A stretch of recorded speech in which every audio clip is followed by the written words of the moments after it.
Hello and welcome to Party Political Puffin stream. It's been a bit of a stressful time, probably mostly for you guys, trying to understand exactly when the stream's happening, when it's not, and why it went a bit tits up. So I can only apologise for that.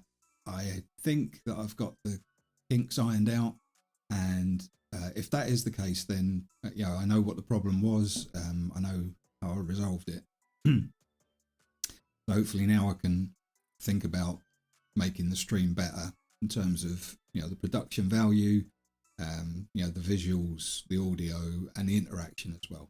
So with that out of the way, let's get started. Firstly, I wanted to explain for anybody that isn't aware, what's Party Political Puffin about? What is it? Is it a streaming platform? Is it YouTube? What is it? Just to give you a brief overview about what led us to this particular point. I'm sure that we all have our moments where we think, I've had enough of this way of living. I'm sick of the boss, or I'm sick of my job, or I can't take the politics of the day, or whatever it might be. Well, I had quite a long time trying to fight against all of that. So I've been involved in politics, and that's a bit grandiose. All I mean by that is I've done what a lot of people do, which is you vote in every election possible. You may well be a member of a political party. You may well be a member of an activist group, and you knock on people's doors. You talk to people in the street and you try and convince them, or at least illustrate to them, what the issues are and how we can put a stop to those problems. And here's an alternate way of going about our social interaction, our politics. So I got to the point where it felt to me like none of that had mattered. I'd done it for nearly 4 decades and it made no difference at all. And I was just going to walk away from it all and just be a grumpy old man and just whinge and moan all the time about, politicians are all the same. We get the same outcomes. It doesn't matter if you vote. We've all heard it before, and that's the way that I was going. There was a particular person made quite an impact on me, and it was the strangest, out of the blue, wasn't expecting it type of impact. I won't go into detail here because I'd like to talk about this person in detail in a video. But basically, it shook me up and let me know that no, it wasn't a waste of time. That any protest, any interaction with our politics is worthwhile. And perhaps what I needed to do was to make that a permanent part of my life, not indulge in politics just when there was an election, not involve myself with politics just when there was a protest or a march, but maybe do this all the time. So that's what Party Political Puffin is meant to be about. So at the moment, there's a website, there's a YouTube channel, and now there's this platform. So hopefully this is now going out live on both YouTube and also Twitch. Now I will appreciate that there is nobody watching, maybe nobody watching. Whereas the other evening, there were 5 people watching, which was amazingly encouraging that 5 people had bothered to tune in, sorry to use the old people lingo, and, well, for one, listen to what I was going to say. And if perhaps we hadn't had the technical problems, they may well have wanted to say something themselves and start a conversation. So yeah, that was really encouraging. So thank you very much. And I again apologise for the technical difficulties. But just the fact that people did bother to engage means that I feel this is worthwhile. And by this, I'm talking about the streaming side of it. I get feedback from people, and you know who you are, because I'm sure you'll be watching this at some stage because you're very supportive of what I do. But there are people that read the website. Excuse me. my phone decided that I'd asked it for something when clearly I'd done no such. So hopefully that won't happen again. Yeah, they're very supportive of what I have to say via the website, the tweets, the YouTube videos when they have come out, and I'm sure that they'll be supportive of this particular medium. Basically, what I'm trying to do is to reach as many people as I can. Initially, you can only hope to, I think, reach people that are like-minded, that think along the same lines as you, or similar lines at least. And that's what I'm aiming to do to begin with. The ultimate goal is to try to reach out to people that don't agree with our way of thinking, and to be able to illustrate why our offering is superior. Excuse me a moment.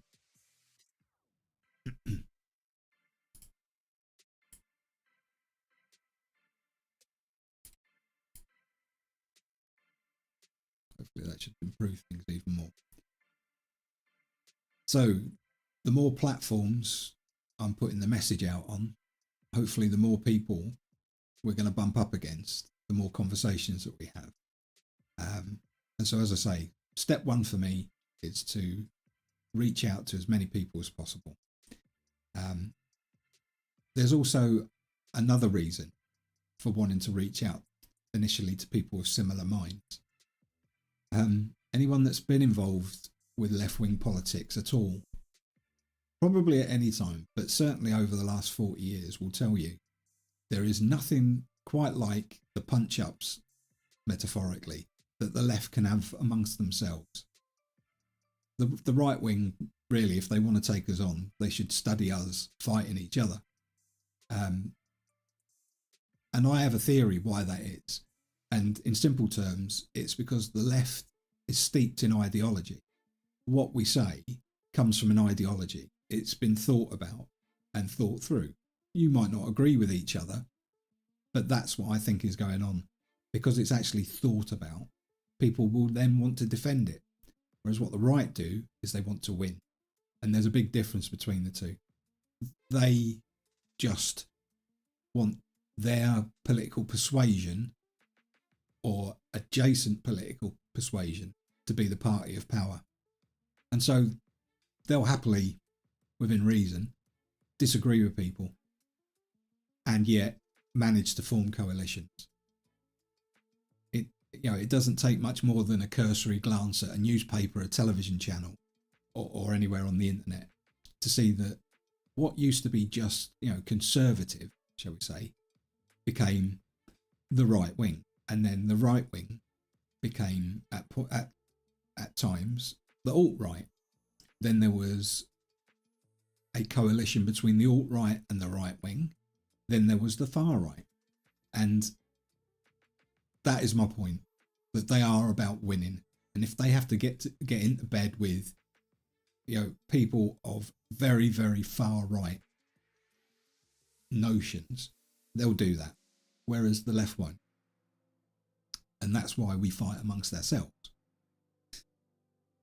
So I think that hopefully clears it up as to what the idea behind the overall party political Puffin thing is about. And hopefully it clears it up why the stream as well.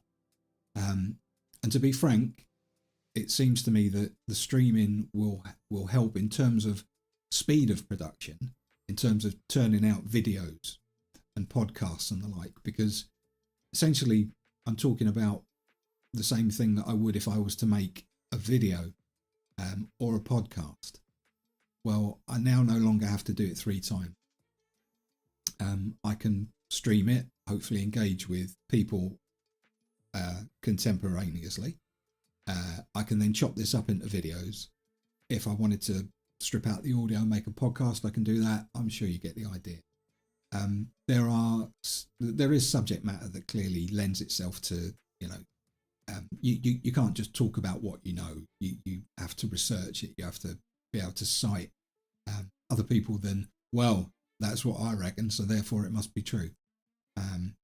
However, I think a big bulk of production speed can be aided by the stream. So that's it. That's why party political puffin. That's why the stream.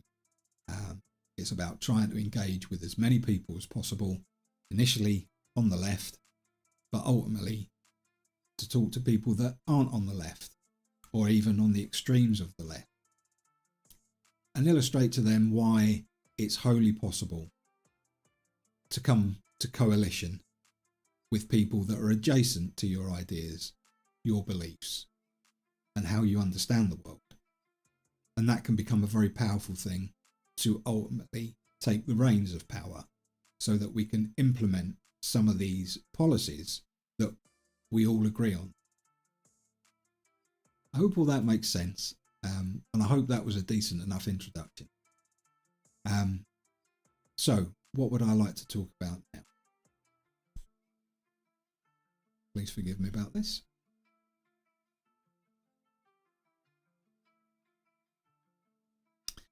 I think it's important maybe to talk about things that party political puffin is not on board with.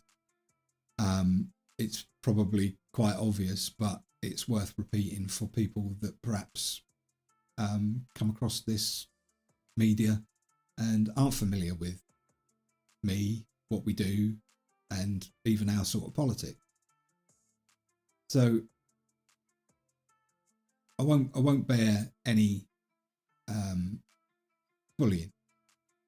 So there will be no racism, there will be no sexism, there will be no homophobia. People are accepted as human beings, and I don't think that's much to ask. And if that's too much to ask of you, well, you've got no place here. And I think that's fairly clear. And I think, to be honest, that's quite a low bar. Everybody should be able to meet that. That also kind of goes to speak to something that I'd like to talk about before I finish this stream.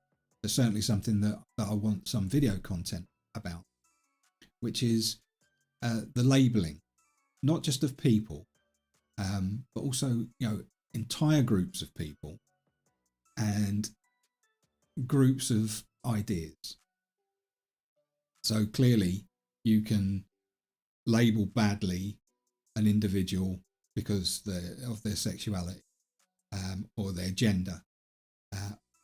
But equally you can label people because of their politics and perhaps ideas and ideologies that sort of fit in with their politics. And those labels are wholly useless within politics. And I hope to explain very quickly why that is. So, because I spend quite a bit of time online, I hear lots of arguments about, she's not a socialist. She's not interested in the workers controlling the means of production. So, she needs to be out of the conversation. I'm not going to listen to him because, he's a tankie. Well, at least, I heard him saying something positive about the Soviet Union. So just those two very silly, simple examples, that they're real examples, and they happen often online. And perhaps if you go looking for it, you're going to find it. But even in general sort of forums, people are dismissed because of the label that people put on them. So let's just have a quick look at what I'm talking about. I'll just bring up another screen.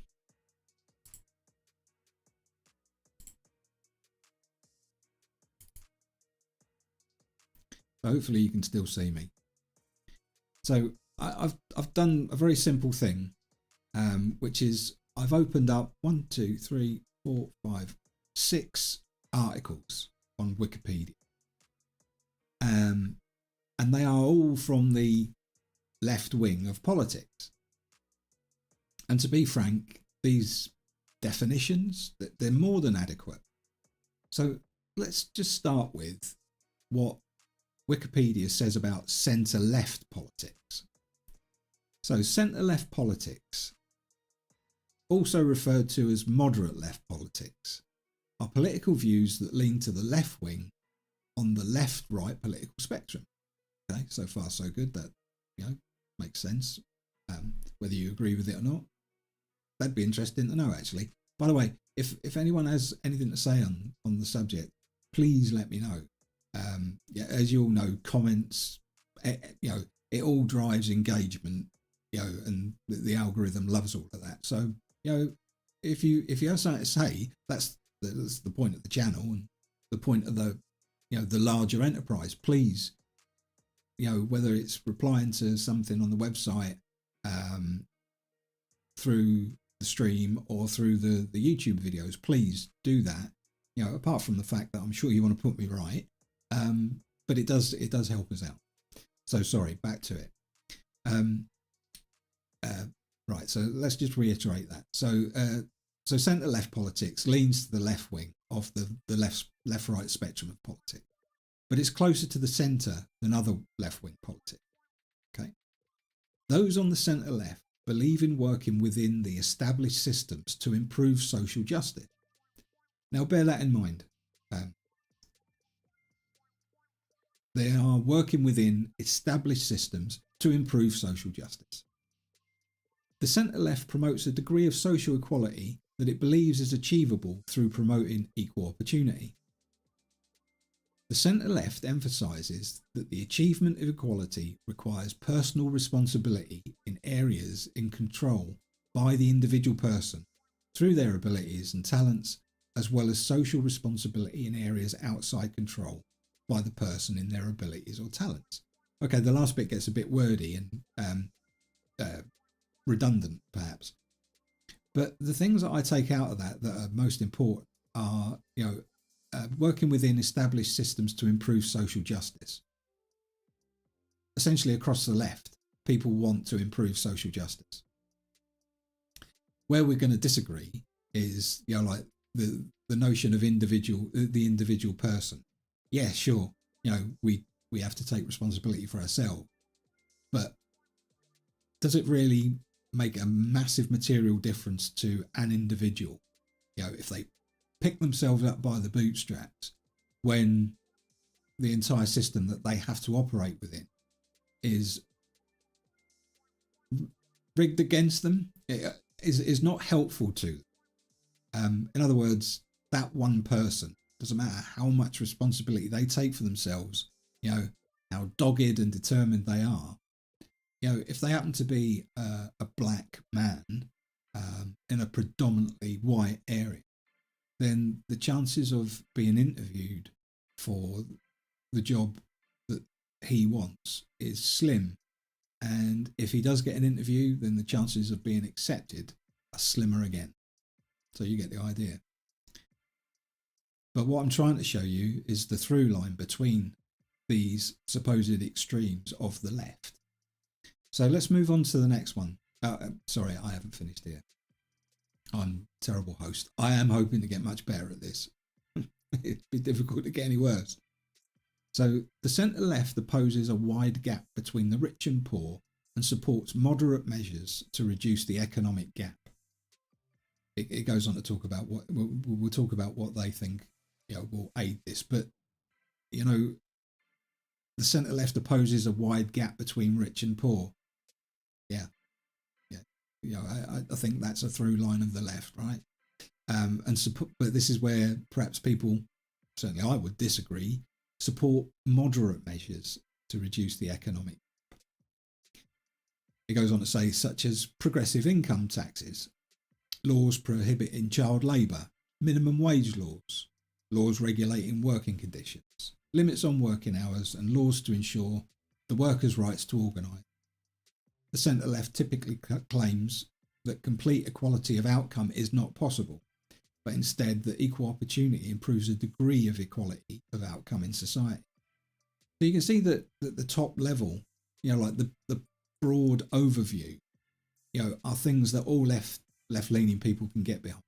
It's when we start to get down into the mechanisms of it that we disagree.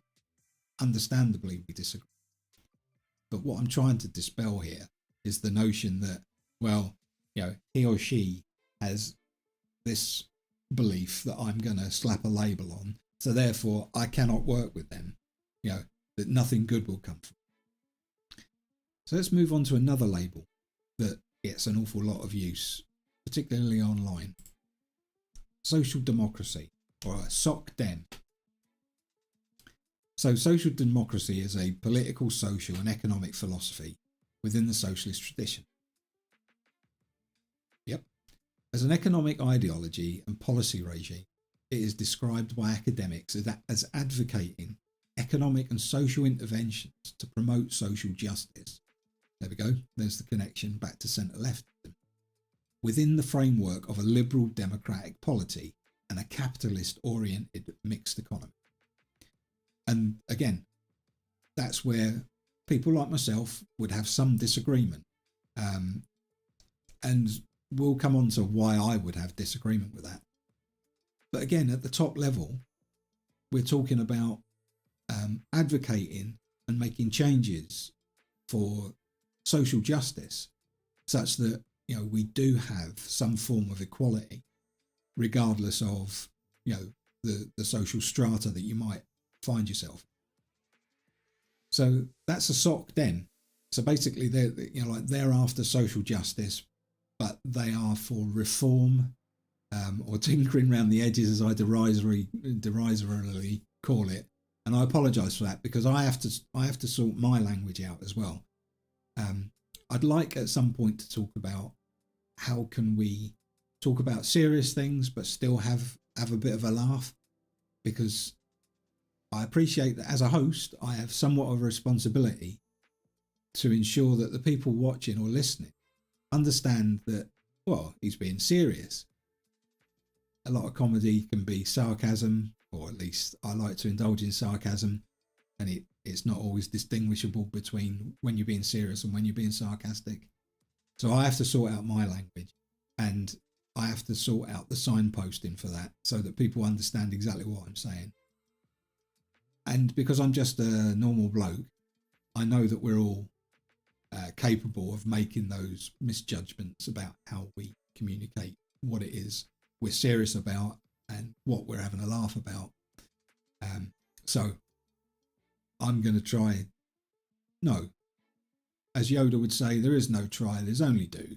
So I am going to make a change to the way that I am sarcastic about things that maybe I have a bit of criticism over, and instead address it the way that it should be addressed, which is seriously. Okay. So social democracy, there we go. It's invested in social justice for all. It's the way that it goes about it is, through a capitalist system, trying to make some reforms, legislate, to ensure that people are protected. But of course, not all leftists believe that's possible within a capitalist economy and society. So let's have a look at the next generalisation. Democratic socialism, DemSocs.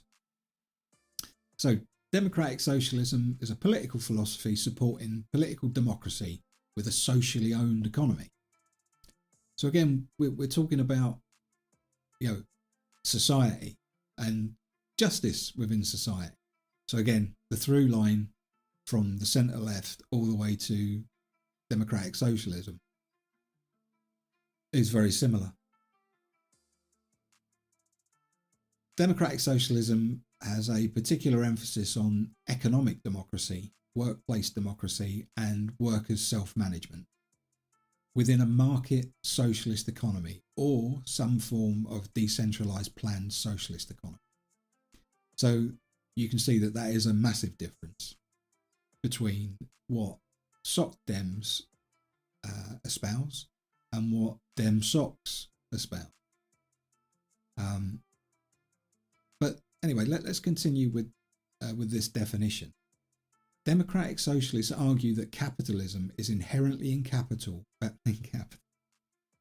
Democratic socialists argue that capitalism is inherently incompatible with the values of freedom, equality, and solidarity, and that these ideals can only be achieved through the realisation of a socialist society. Although most democratic socialists seek a gradual transition to socialism, democratic socialism can support either revolutionary or reformist politics as a means to establish socialism. So, as I say, yes, there are some clear differences between, say, DemSocs, Social Democrats, and centre leftists. But the overview is that we're looking for justice in society. We're looking for equality, if not equity, of outcome. We're looking to lift everybody up to where they need to be so that they can simply, the first step is simply be able to live their lives, not in the sheer terror of not being able to work or not being selected from the cast of thousands to be able to work for pitiful wages. So we've come a long way from the centre left through social democracy and on to democratic socialism. So we'll have a look at what it says about socialism now. Okay. So socialism is a political, sorry, I should highlight.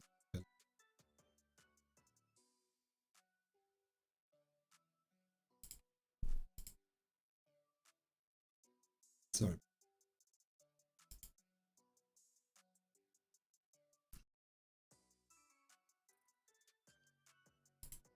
So socialism is a political, social and economic philosophy encompassing a range of economic and social systems characterised by social ownership of the means of production. So I obviously mentioned this earlier on. And this is what there can be argument within the left from sort of the social democratic side, happy with capitalism, or at least see the capitalist economy as something that can provide, with regulation and stewardship, can provide equity or, some form of equality. Whereas democratic socialists would disagree with that. And then, as we move further left, you'll see that they would disagree, like those groups would disagree.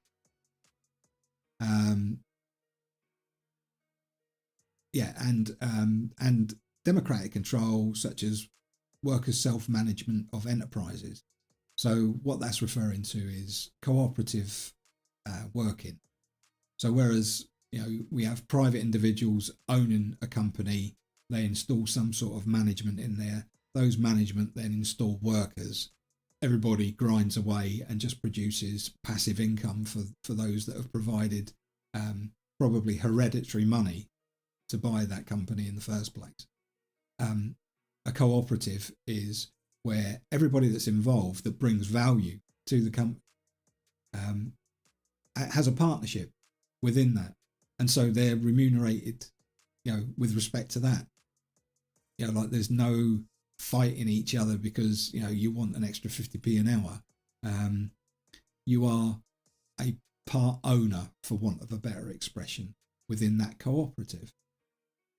And that is seen as a very equitable way of dealing with the means of production. How do we produce goods and services, and who should be rewarded for that? Who benefits from it? I don't think it will come as a surprise to you that I think that is a system that will allow people to thrive. It will give them the security that from it will protect them from food insecurity, shelter insecurity. It will aid their mental health.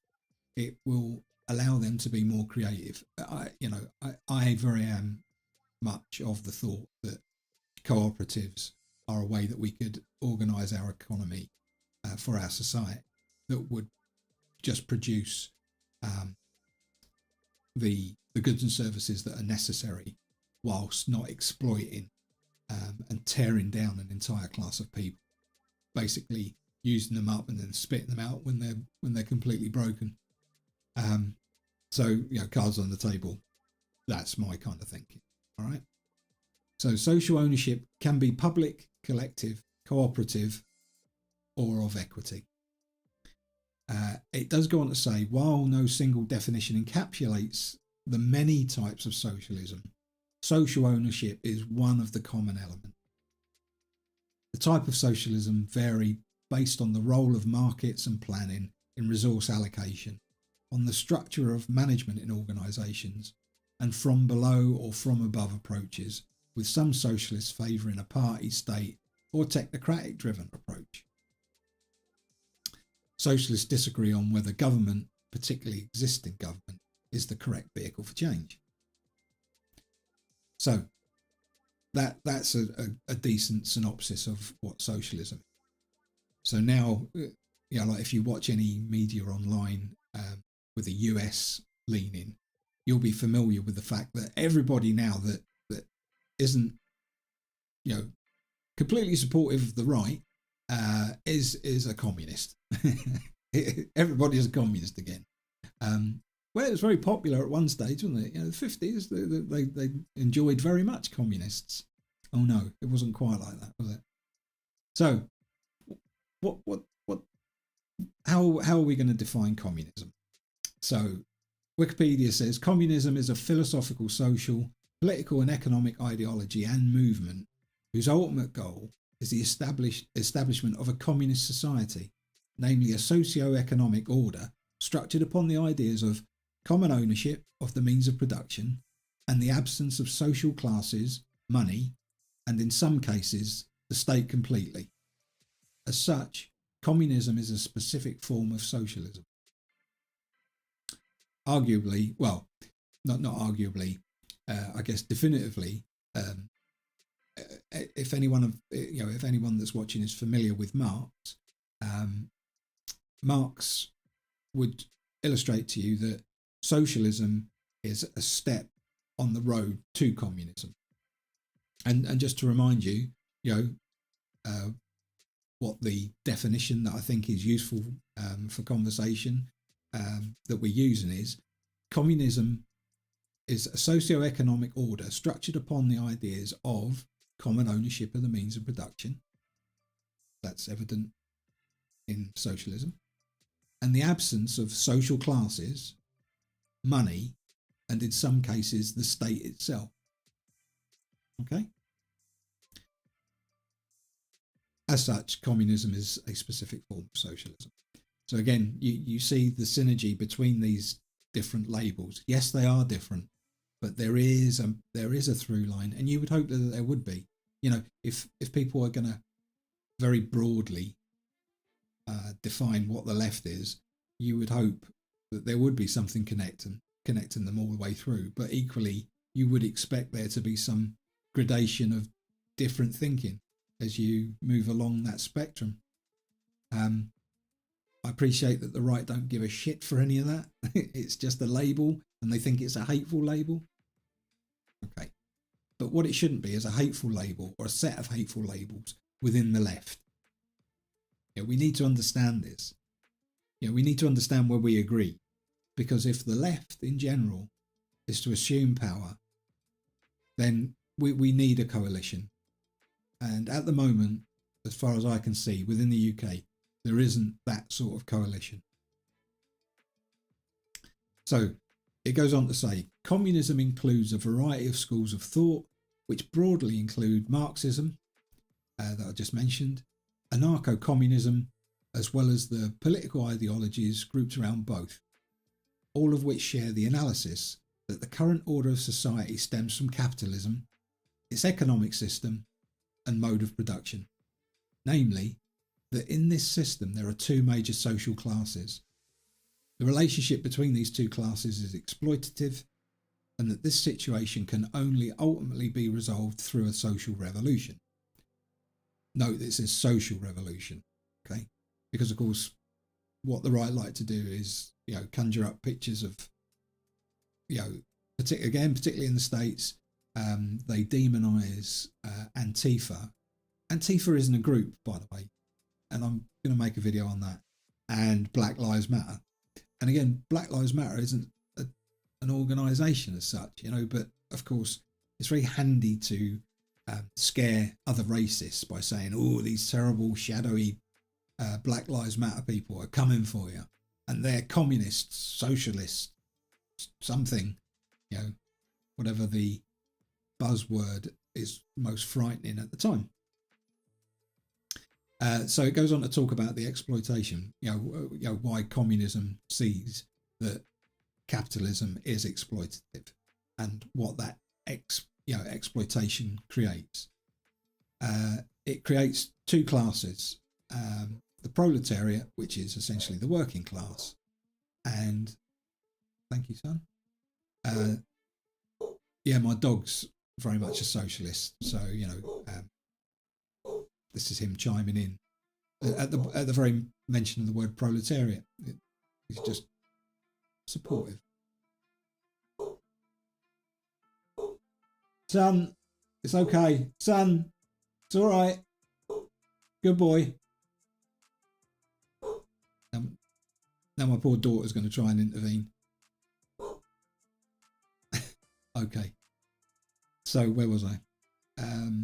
Oh yeah, trying to explain the two classes, you know, as communists and socialists see the exploitation dividing people into. So you have the proletariat, which is the working class, so people like me and you, and we make up the majority of the population in society. We're the workers, you know, and you know, as I don't need to tell you, as I alluded to earlier on, we have to work just to survive, because there is no other mode of survival. I can't go and, you know, just capture food. And before anybody would like to tell me, well, you can, Dave, you know, if you wanted to go out and hunt deer, I can't, because there is not a spot of land in the UK that doesn't belong to somebody, and it certainly isn't me. So I'm not allowed to go and catch my food. I can't, you know, grow my food on some arable land because it belongs to somebody else.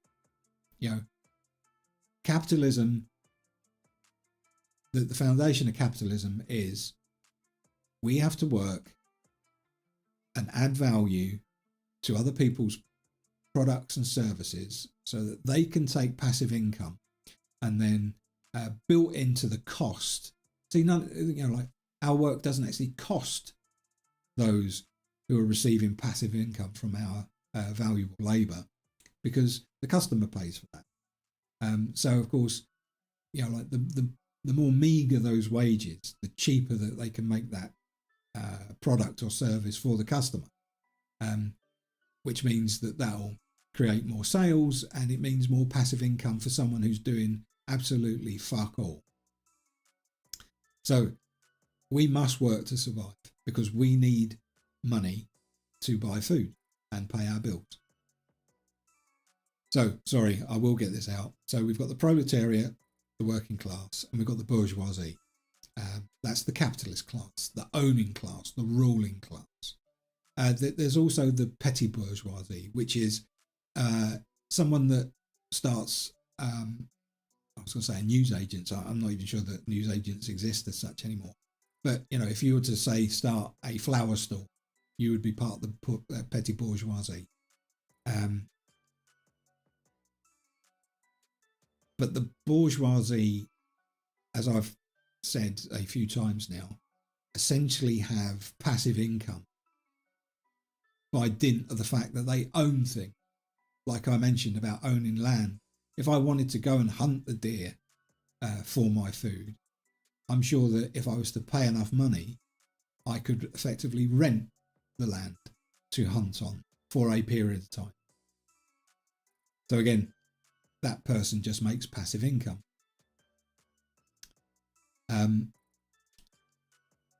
It goes on to say, according to this analysis, revolution would put the working class in power and in turn establish social ownership of the means of production, which is the primary element in the transformation of society towards communism.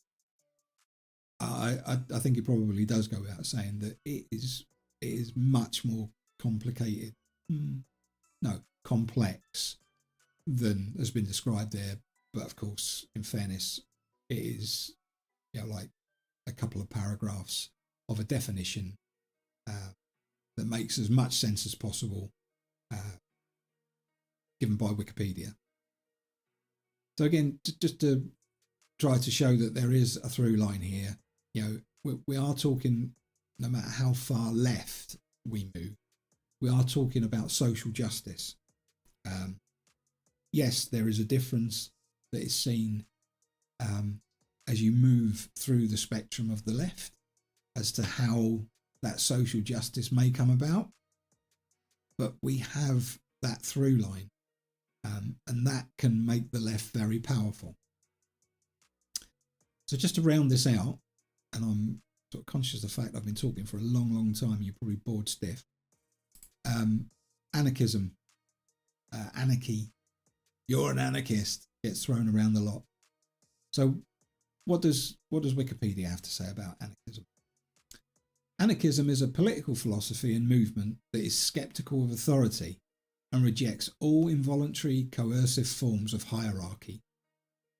Anarchism calls for the abolition of the state, which it holds to be undesirable, unnecessary, and harmful. As a historically far-left movement, it is usually described alongside libertarian Marxism as the libertarian wing of the socialist movement, and has a strong historical association with anti-capitalism and socialism. So, in basic terms, anarchism is about the rejection of the state. It is about having the maximum amount of freedoms without a coercive hierarchy. So again, it's trying to create a just society, which has the through line of the left. Again, it's used as a pejorative a lot of the time by the right. The right have no idea what they're saying. I very much doubt the vast majority of people spouting off on YouTube, Twitch, in forums, and certainly in Twitter, have the faintest idea what anarchism actually is. And like clearly from what I've heard and seen with my own ears and eyes, they haven't even bothered to go to this very, very shallow level and just look it up in a dictionary or on Wikipedia, let alone try to inform themselves of what any of this actually means. Anyway, the point of this is I've tried to establish that starting from the centre left of politics through to social democracy, or SOC Dems, democratic socialism, DemSocs, overarching socialism, communism, and anarchism. These are all ideologies, or based in an ideology of the left. They have lots in common. Yes, they have things that aren't in common. But the point is, there's much more to tie us together, to unify us, to be able to move a progressive movement forward than there is that divides us. And that's what I want to see. I want to see progression. I want to see social justice. In my lifetime, I've seen many areas that it's not just I'm convinced. We can look at legislation and show where we've lost social justice. And that surely should not be possible. It's now the 21st century. It's getting on for 60 years since the civil rights movement won. And, I furrow my brow because, yes, it was a win. yet there is a big movement, and yeah, perhaps this is more vocal and easy to see within the United States, that are only too invested in rolling any of those gains back. Again, these are all topics for discussion and for videos of their own. So that was, you know, so hopefully, just to recap, I've shown that there's more that unites the left than there is that divides us. There's lots to be built on, and that's what I'd like to be part of in trying to do. I'm going to take a break because I didn't realise for 1 minute how tiring and sore your throat gets when you just have to talk to a camera for 40 minutes solid. And perhaps it's lucky I probably can't hear what's been shouted back at me, which is, well, if you got to the point quicker, you wouldn't have to talk for so long. And that would be a fair comment. So I'm going to take a break for a moment.